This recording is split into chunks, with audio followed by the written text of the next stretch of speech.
Was that a go ahead? Okay, we're live. All right, thank you, Karen. All right, colleagues, I guess I will call to order tonight's ORCA meeting, or the regular board meeting of the directors on September 22nd at 5:01.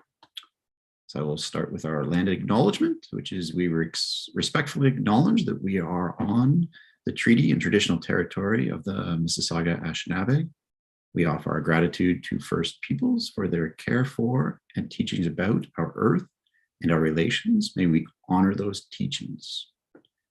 So the only regret we got for this evening was from Kim Zippel. So other than that, the only other comments I have is, I think Jeanette may allude to this further on in the meeting, but this might actually be our last Zoom call like this. So hope everybody's, isn't exhausted on Zoom, but this may be the last one.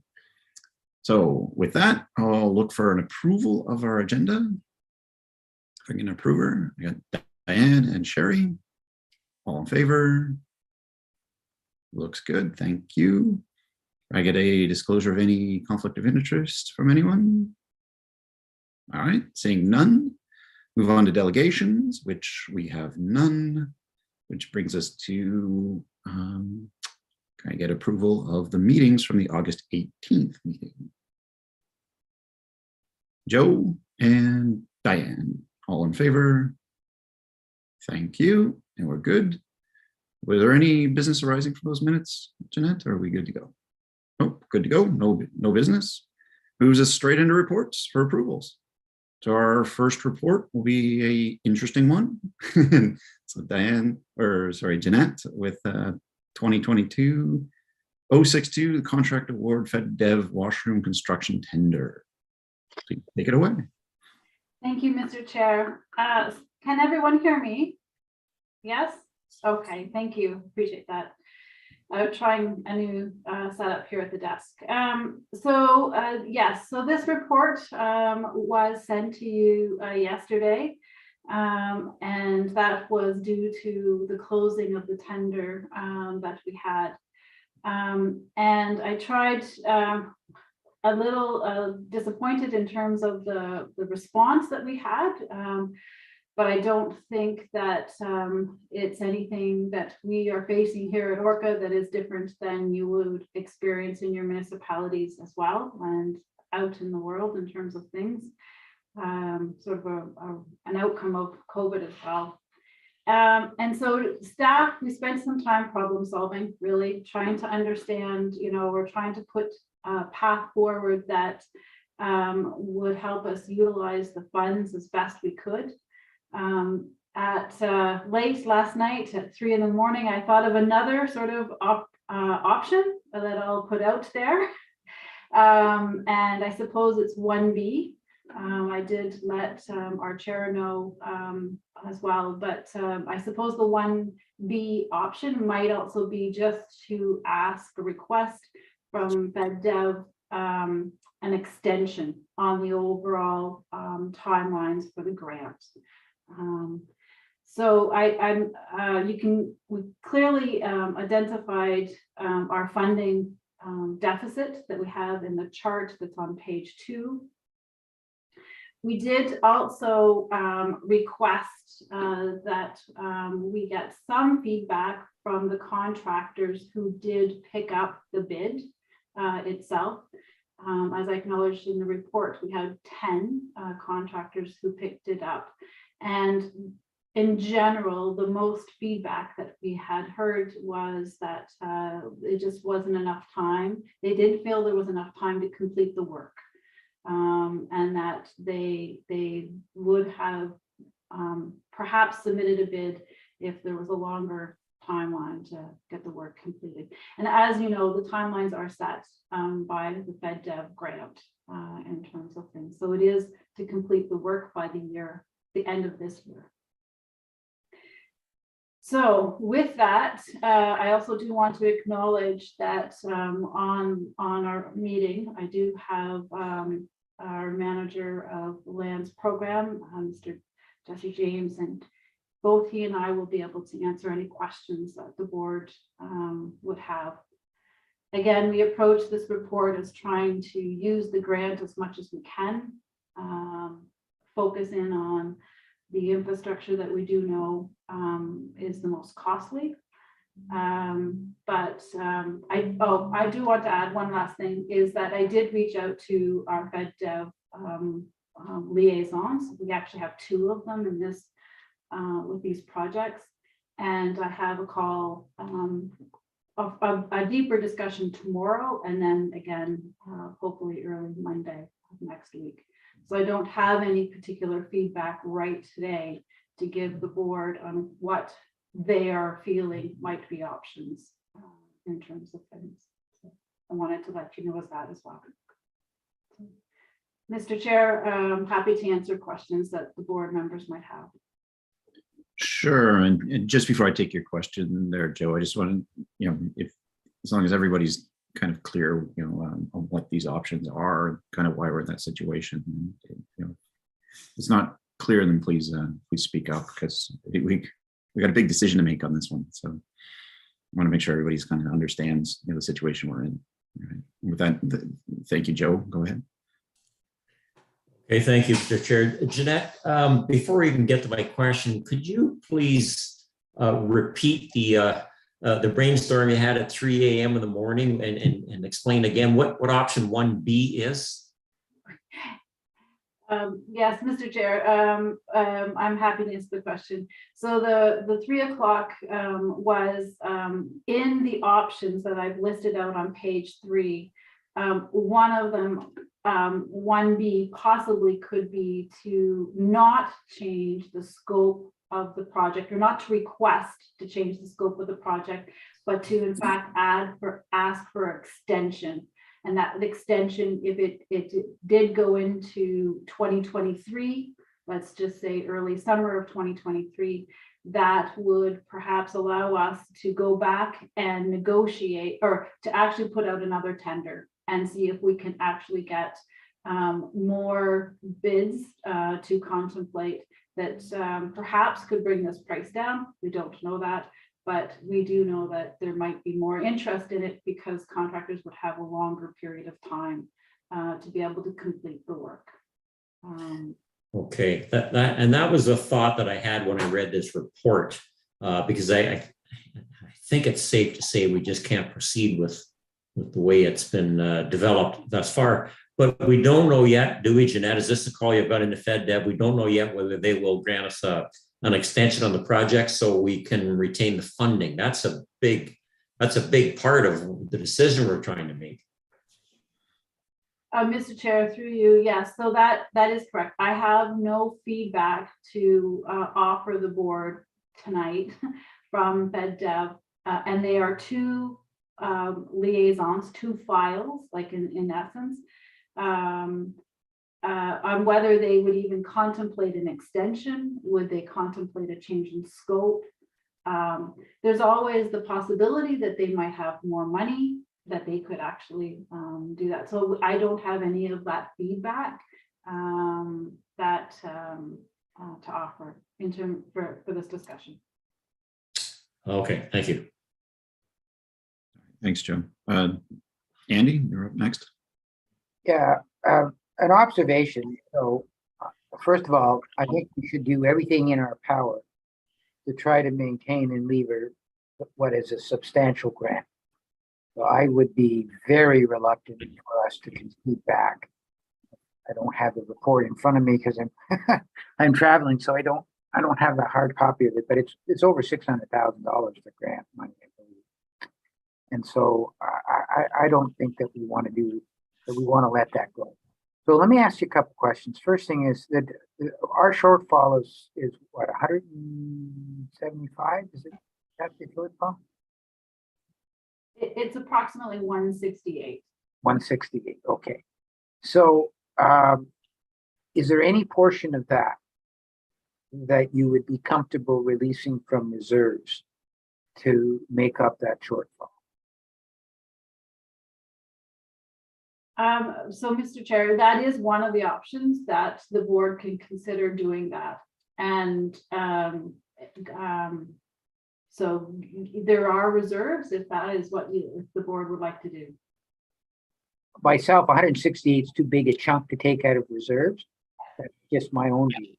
Yeah, But what I'm looking at is there may be a combination of things that can be done.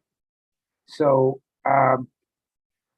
FedDev may be, from my experience, FedDev is more likely to be amenable to scope change than it is to delay, because they're working with a fiscal framework that the federal government has, and they, believe it or not, they actually do cash manage things, and they may have difficulty encroaching on a fiscal envelope in an additional fiscal year. They may not, but they're likely. Usually the local officers will have more flexibility on the scope discussion than on the time discussion. Just a thought. But so getting them to agree to extend when we can finish the project, allowing us to have 2 fiscal years to try to make up the difference, and accessing some reserve money, to me might be the way to go. It won't be clean, but it might be the way to go. So I think we need to explore that. And so I don't know if the board's going to be able to give you a yes or no tonight, because there's too many moving parts yet. I think Joe was sort of alluding to that. But to me, what I'd like to do is give you the direction to do everything that you can to maintain that grant. And that really is going to depend on your discussion with FedDev. I'd be willing to look at some money out of reserves, but not that. That's too much. Given my knowledge of what our reserves are, that would be too big a commitment. But if we can help close the gap a little bit, I think that's what we should do.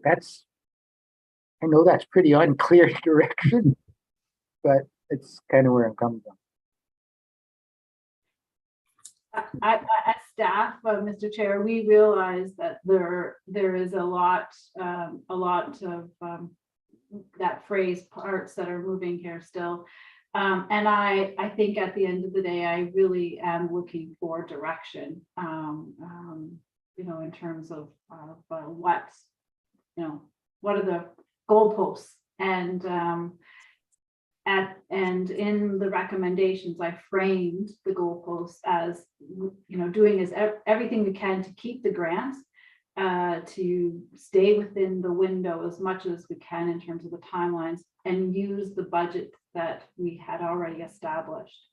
I felt that I think that they would be open to discussion of the scope change. The work at Haroldtown is probably a little, I'm with clarity with that one, only because there is more of a scope change with that. And it's the FedDev tourism component that is funding the work at Haroldtown. And it's the FedDev community revitalization that is funding the work at Selwyn and Warsaw. So Who's the FedDev officer that you're dealing with? I'm sorry? What's the name of the FedDev officers you're dealing with? One of them is local, the other one I do not know where it is. But it's the community revitalization FedDev money, and the tourism FedDev money. So there is a possibility that 2 project officers might give different answers. I don't know. Okay, but do you know who the local project officer is? We do know them, yes, and they were unavailable until next week to talk. Okay, because in my experience in the past, they're usually pretty good. Yeah, Pretty good and pretty helpful. So agreed. They are here in Peterborough. Yes. Thank you, Andy. Mike, you got thoughts? Yeah, thanks, Chair.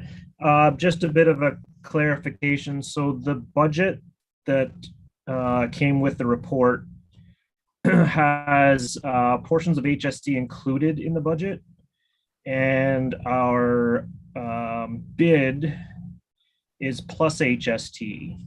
Does that increase our gap between those two if we have to add the HST into the bid?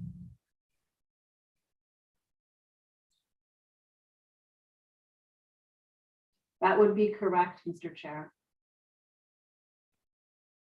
I don't know what the percentage or what portion of it is going to take on the HST, but that's the one thing that I did notice. Okay. Thanks, Mike. So you just made our problem bigger. Sorry. Yeah, so I guess, colleagues, it comes down to, do we prioritize? I think, Jeanette, maybe if you correct me on this one. So the CCRF funds are independent of the travel fund, if that's correct. So even by combining the CCF fund or CCRF funds, we're still about $60,000 we'd have to pull out of reserves. Mm. And is there a way to can we scale back at any point to kind of fit within the envelope without retendering, or are we bound now by the tender that we put out? Mr. Chair, good questions, and you are correct in that the CCF one, so Selwyn and Warsaw, that is in one grant and one envelope, and so we would have a little bit more flexibility with that for sure. And yes, we would propose that we would scale back some work, so adjust the scope of work, primarily around the trail development and some signage that was at Warsaw. So really, we're talking about focusing in on the construction of the washrooms and hopefully gaining approval that with that scope change, they would support that. It is obviously the most costly component of all of the grant applications, and to us, if we were to build a washroom ourselves. Okay, and I see, Carl, you got a comment? Just a comment. Haroldtown is used almost exclusively by bike groups. And I think some of them from well-organized groups from Oshawa and beyond. I wonder if any of those clubs would have grant money that they would entertain giving us a $50,000 grant or something to help us with this project, because they're going to benefit from it. I wonder if that's been a consideration or might be a consideration if we ask. Yeah, so Mr. Chair, when we opened the bids on Tuesday afternoon and realized what we were working with, there was some disappointment with the staff. They have worked extremely hard on the components, all of the staff, but in particular with the Haroldtown work and the signage and the trails and the enlarging the parking lot and things like that. So we are problem solving in the back, trying to identify possible funders, and I appreciate the throwing another possible opportunity out there. We certainly will do that in terms of things. So the answer is yes. We haven't approached them yet, but we certainly will be. But the problem of today was having some goalposts to negotiate, confirming that the board wanted to keep the FedDev money, confirming that we can negotiate a scope change with FedDev. Problem tomorrow, we'll be looking for more money.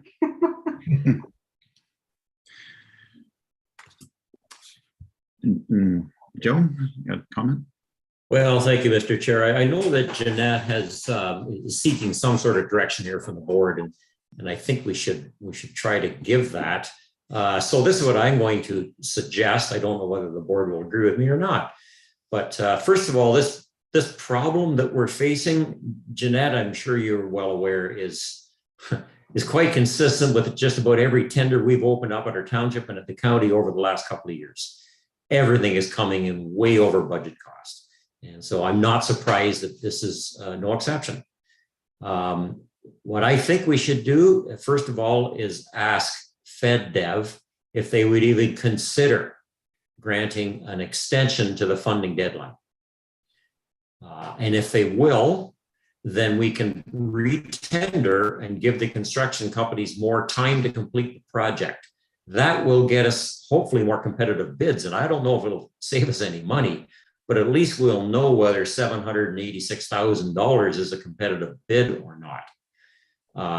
And if it does, if all the bids still come in way over budget, then we need to have and this is not unusual, you need to have a conversation with the successful bidder and say, look, we're still way over budget. Help us figure out where we can shave some costs, because they can do that. But you're not going to get Wallens to shave. I mean, $170,000 is roughly 25% of this total project. I don't know how they're going to find ways to save that without taking out some big items. And if that's what we have to do, then that's what we have to do. So I don't know what decision we can make tonight, Jeanette, other than that's the direction that I would suggest where we go. Thank you, Joe. Andy, do you want to comment on that, or? Well, I'd like to propose a motion. Okay. Okay, I'd move that it is the desire of the board to take actions designed to maintain the FedDev grant by A, asking for an time extension, B, by then asking for the possibility of a scope change, C, to explore the opportunity of additional sources of revenue which may be applied to the project, and D, suggesting, after having done those things, suggesting to the board, if necessary, a small draw on reserves.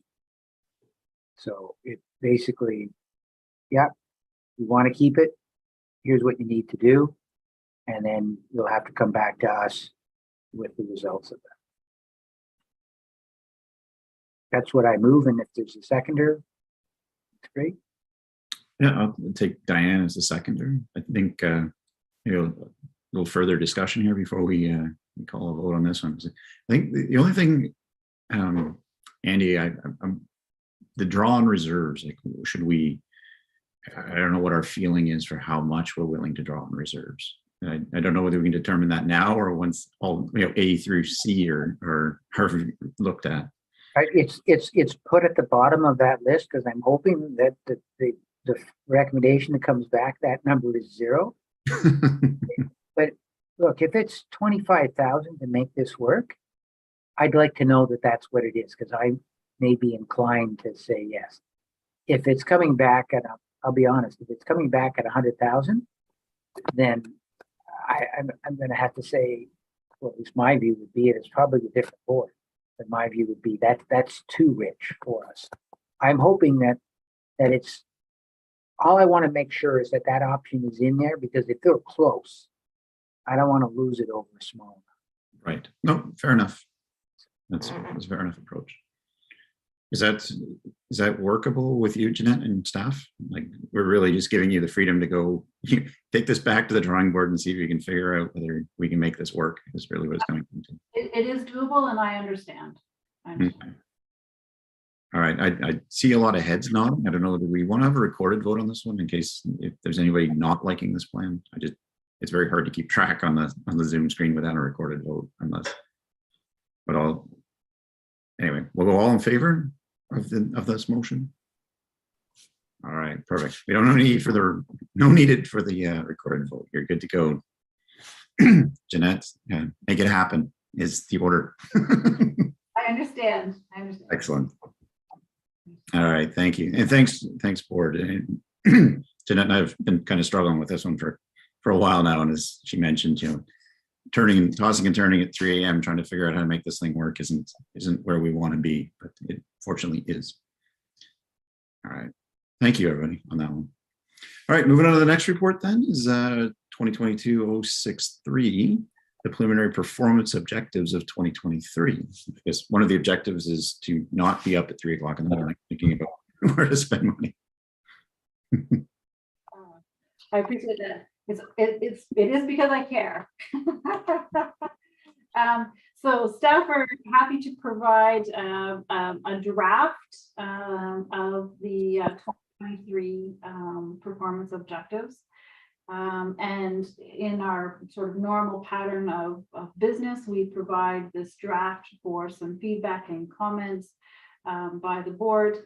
And then once the budget is approved, then we come back and we make sure that the objectives are lined up with the budget itself in terms of things. So I would like to highlight a few things if I can. Overall, the format has stayed similar to what has been used in the past. We did add a new column just in terms of completing things. And we've also added the categories as they've now come into plan, or that so people can see, the board can see the different categories 1, 2, and 3 and how those objectives line up to that.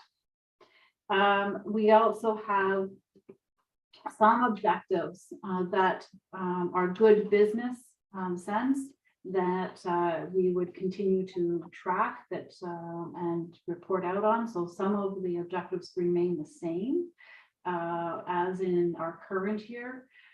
However, staff have also taken a look at sort of the volume of the number of things and made adjustments. In most cases, it's all been up in terms of it. So that's great. We've also added more specificity to the climate change strategy, so trying to align the climate change strategy to the performance objectives, and so that they're not two standalone documents to report out on. So we've gone through and picked some of those objectives and put them into this strategy as well. And then there's obviously just some streamlining that we took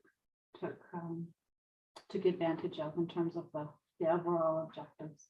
So I'm happy to go through the ones that are, I'm going to call them new or significantly revised if the board would like that, or I'm happy just to take questions in terms of things. It's up to you, Mr. Chair, how you'd like to proceed. All right. Well, thank you, Jeanette. We've all seen this report in the past, so it's nothing new, and I think we've made some advancements, especially with the categorization to make it clear to everybody. I guess, Andy, do you want to start off the questions? Yeah, I have a couple of very specific questions. So on page 7, you make reference to the Lakefield campground.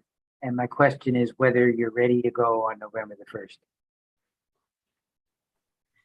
We are ready to go. Absolutely. Yes, we are. And we're working very closely with your staff to make sure that that transition happens. Okay, that's good to hear. I'm sure the deputy mayor, soon to be mayor, is go ahead and hear that. The second question is, and I'm just trying to make sure I get the right page. The watershed report, you've got that in there. That's a new requirement under the new regs.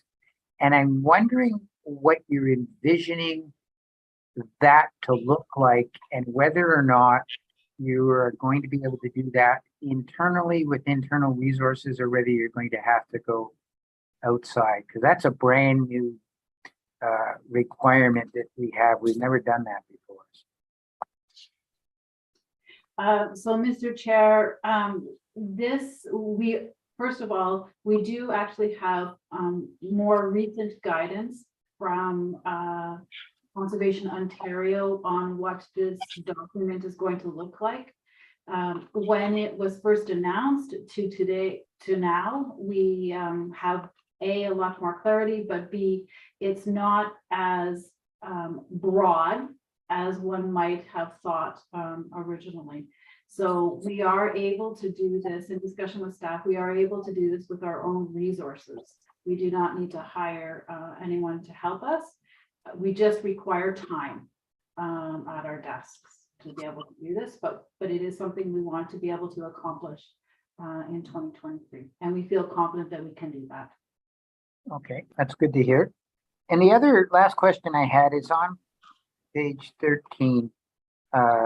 You have as one of the activities, the advance the authority's relationship with Indigenous peoples, communities of Treaty 20. Have you or staff have your mind around what that may look like?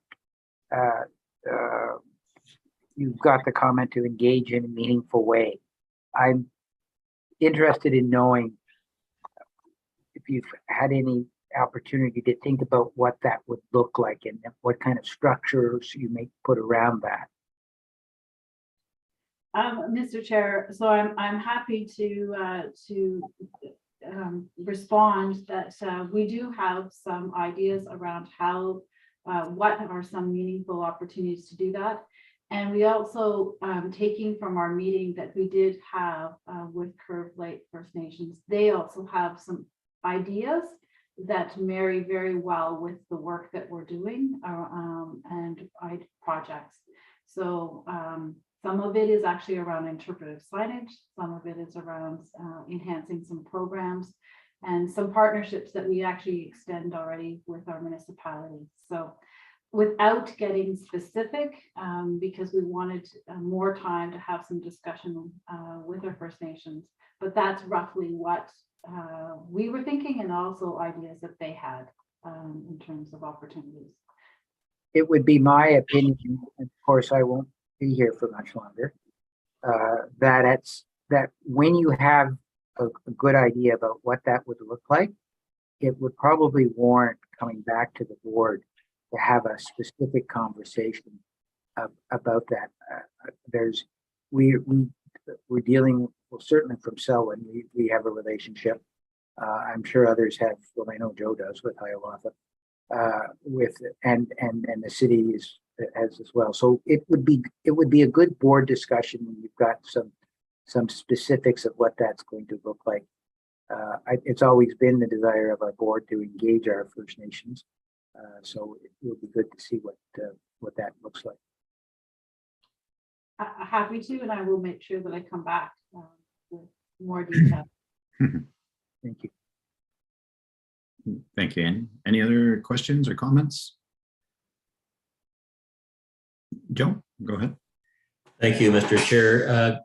Jeanette, on page number 15, the bottom, there's actually a slight typo, Ryan, just so you wonder if I caught it or not. But it says, and I think I know the answer to this, but I want to make sure. It says complete the rehabilitation of the authority's gravel pit. Is that the pit that's at the south end of Crowley Line on North South Monaghan? So this has been a project that we're actually hoping really that we'll be able to complete this year. And we did commit to bringing a report to the board this year. So it's really like a placeholder in terms of it. But this is the gravel pit that we have. We own that we want to be able to rehabilitate and then turn out the license. Right, but my question, Jeanette, is do you know where the pit is located? Which township it is? Sure. Seriously. Is it in? Chair, I'm gonna let you handle that one. I actually don't even know, Joe. I think we only have the one gravel pit that we're trying to rehabilitate. So if it's the one you're referring to, I'm assuming that would be the one. Yeah, I think Orca owns a pit at the south end of Crowley Line in our township, and I'm guessing that's the pit we're talking about. But I just wanted to ask a question to see if there was another pit somewhere that we owned, and I guess maybe I wasn't aware of. You can get that. You can get that information. You can get that information later. I don't need to know that tonight. Yeah, Joe, I think you're accurate, and I think we have an order to get it done. We're under an RF order to do it. Yes, that's correct. We do have an order, and I am looking at my lovely map on my desk. That we're trying really hard to help me because I feel a little done with this one. It's a ton of East South Monaghan is where the gravel pit actually is that we own. And we do have an order, and that order is for this year. So we are working hard to get that completed. Answer your question then, Joe. Thanks. And by the way, I thought I'd found another typo earlier today, and I was waiting to see whether you'd find it, but it turns out my typo wasn't actually a typo.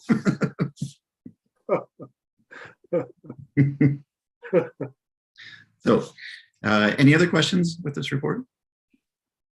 No, I for one, I'm glad to see that the climate change strategy plan has worked its way into this report, and I hope that in our various municipalities that we find a way to weave that into our regular everyday life when we start thinking about these reports and our own, when we go back home to our own municipality. So I'm glad we got that, Jeanette. Thank you. And with that, anyone want to move this report?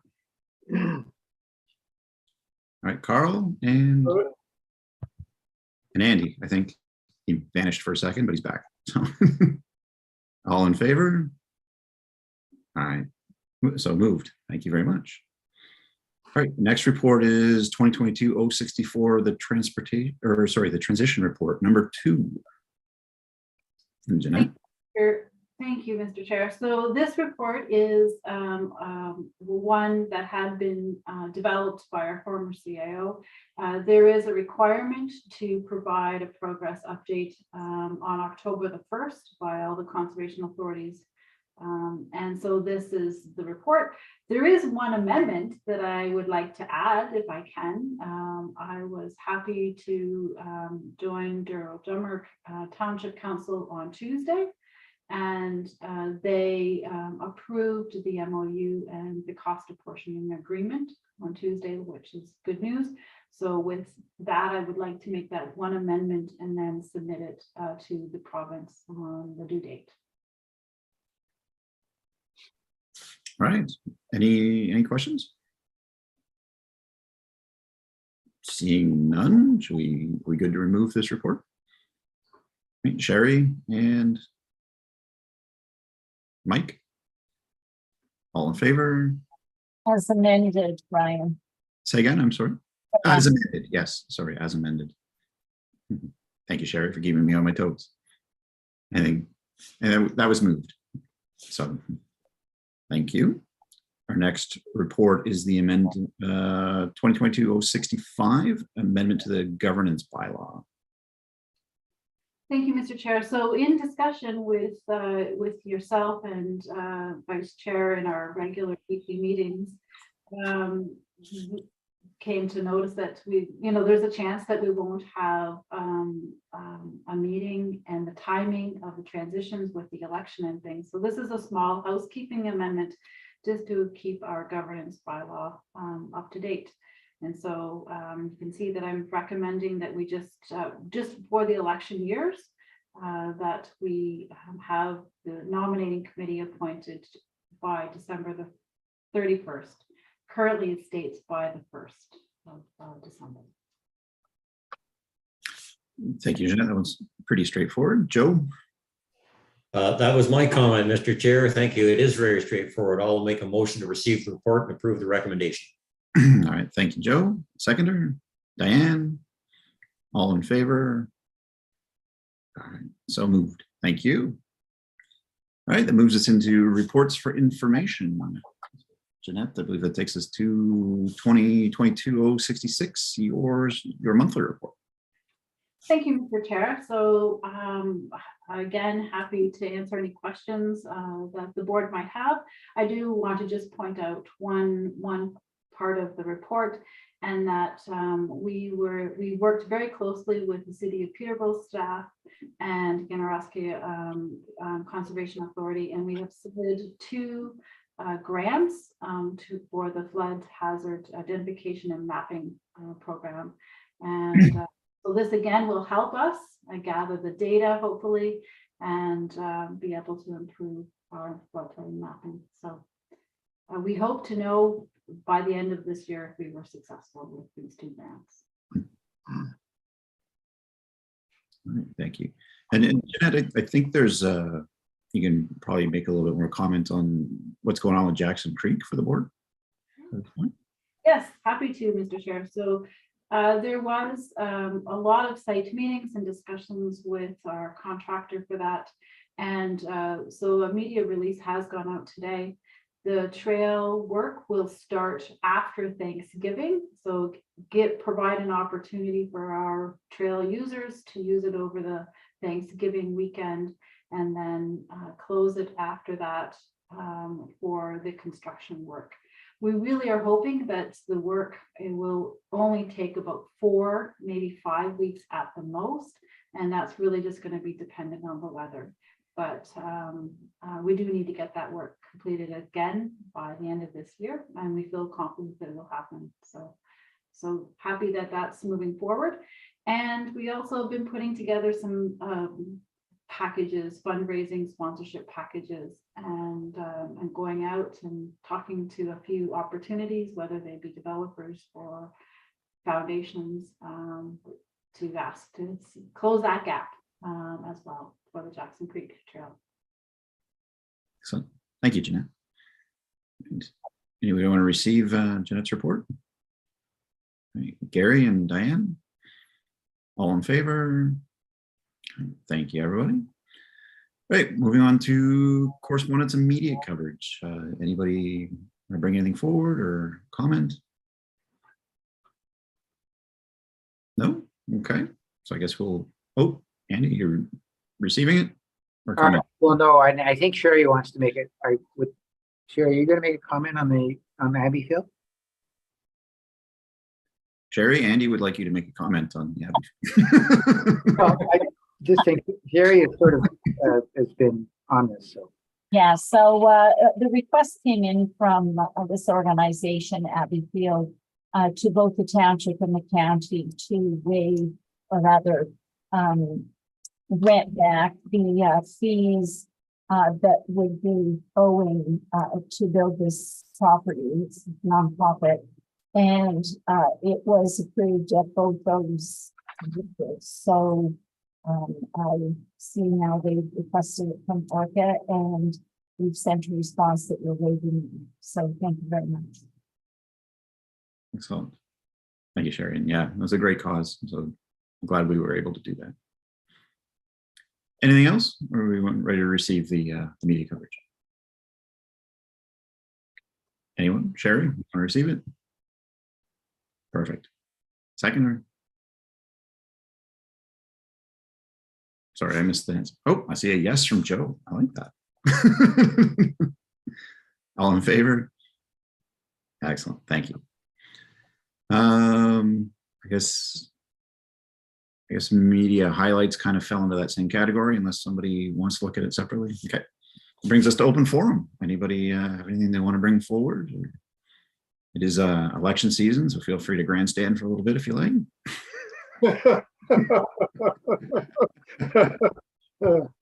Sherry, go ahead. Go first. Feel free. I was going to say, do you want to go first? No, I'm good. Thank you. I just wanted to mention, I was talking to Jeanette before our meeting started about setting up training.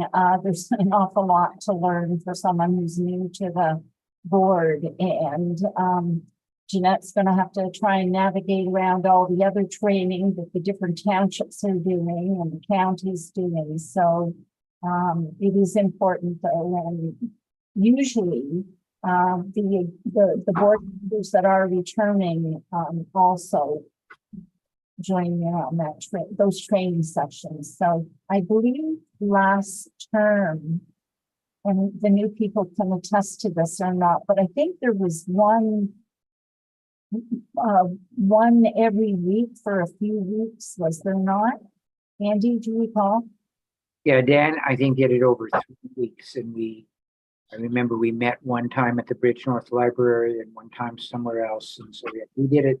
He broke it down, I think, into 3 parts, and yeah, it was both existing board members and the new board members that attended, and getting it in smaller doses was actually helpful. I found, in trying to get a 4 or 5 hour dump all at once, but that's whatever people work on. But that's, yeah, you're absolutely right, Sherry. That's how we did it. So just wanted to bring it to attention because we have to do that yet again. All right, thank you, Sherry. That's yeah. No, I do agree that breaking it up was a little bit more easier to ingest. Anything else in the open forum session? So October is going to be our last board meeting of the old board. That is correct. And I don't know, Jeanette, whether you want to discuss it now or want to wait to the H, but now seems to be as good a time as any. Yes, so thank you, Mr. Chair. So and I hope this works, but the October meeting, October the 20th, is in person. And we're going to have it at the County of Peterborough offices, the chambers there. And in part, it'll be my first budget presentation, and it would be great to be able to do those things in person. We have a packed agenda, and so that's an opportunity for us to come together. And then right now it's just pending. We're going to keep the November board meeting in calendars, but we just don't know yet how that agenda is going to shape up. And so, and then there's obviously the December board meeting that will happen, but at some point in between November and December, there may be new appointments being made. So that's sort of what the rest of the months are looking like at this point. So we're not canceling anything at this point. Everything's staying in the calendar, but more to come on it. And in particular, October the 20th. We will have a light dinner as well. We haven't had that opportunity to come together. And so we'll make sure that happens. And lots of good items for you to debate and discuss, and an opportunity to see people in person. Nice. Thank you, Jeanette. Any questions on that, Andy? Just an additional question. That's great. I'm glad that we're meeting in person for the last time, but it's great to be back that way. Jeanette, are you planning to attend the meeting on Monday with Conservation Ontario? I am. Yes, I am. Just to give you a bit of forewarning, you may already know this, they singled out the new members as part of the process. So just to give you a little bit of warning. Oh, thank you very much. On Monday of this week, they had a general managers meeting, and I did get singled out for that as well, with no heads up on it, but I appreciate the heads up. Good. Okay, because I'll be on the line and as well. All right. Thank you. And Joe, you had a question earlier. I don't know whether you still have it or not. No, actually, my question was about our October meeting. I just wanted to clarify it. It is in person. I'm glad. I'm not sure about the November meeting, the timing of it. It's after the election. It's before the new councils are sworn in, and also before the new appointments are made. So I'm not sure, Jeanette, how well that will work. But certainly we'll have the meeting in October in person, and I look forward to that. Excellent. Thanks, Joe. All right, if that's it, we're going to receive our open session comments, I guess is how you handle that one. Diane and Gary, you good? All right, thanks. All in favor? Thank you, everybody. All right, so there's no closed session, thus there's no report from a closed session, which brings us to those future meetings. So as Andy pointed out, there is a Conservation Ontario meeting on Monday, which I know myself and Mike and Jeanette are scheduled for, and apparently now you are as well. So I'm sure we'll glean something from that. Obviously, our next Board of Directors meeting is October the 20th, and as mentioned, we're going to try to have that in person, pending anything going sideways between now and then. And I guess after that, the Autonomy Peterborough Source Protection Authority is tentatively scheduled for November 17th. So I guess we'll figure out what's going to go on, if that one's actually going to take place or not for those, for us. All right. And that just brings us to adjournment. Anybody want to adjourn? Diane and Joe. Thank you, everybody. I hope you enjoyed our last Zoom call, I hope, for this board. Thanks, Mr. Chair. Thanks, everyone. All right.